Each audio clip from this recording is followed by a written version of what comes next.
Hey guys, what's up? Emmanuel Sakala right here. Today I'm going to take you through a lesson of Mutserendende by the late Oliver Mutukudzi.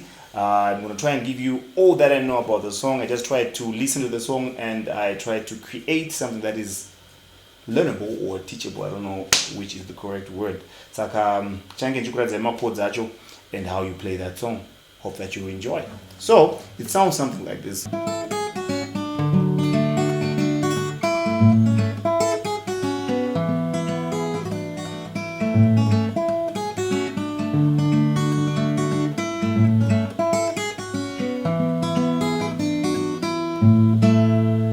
So what's happening here is the song is in the key of D. That means we put our cape on fret number 2 like that, and we'll be playing the chords in the key of C. And right. So what's happening here? The first chord is G. Then we go to C. Then G. Then D. Then back to G. Keep on cycling in that cycle. So the first little lick that you hear is just a simple interval in the key of C and D. So we're simply pressing these two strings, string number 1 and 2 on fret number 3.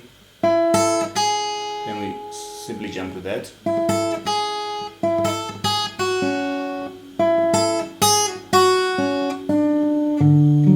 Tutomanya kuna C.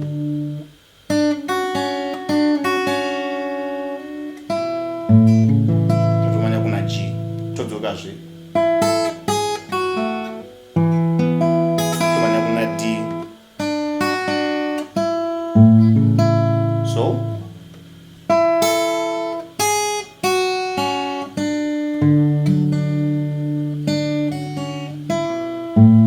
So at times ane paanongozoti.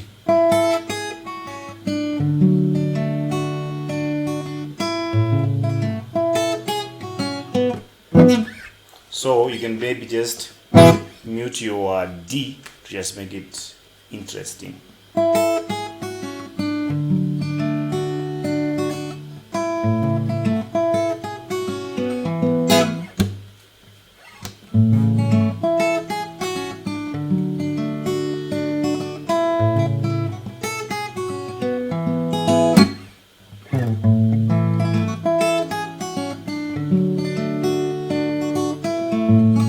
Basically that's how the song goes. You can also put variations if you want, just make it interesting. And I want to my leaks, just put in there. So thank you so much for watching. I hope that you learned something from the tutorial. If you liked it, please make sure that you subscribe, like and share.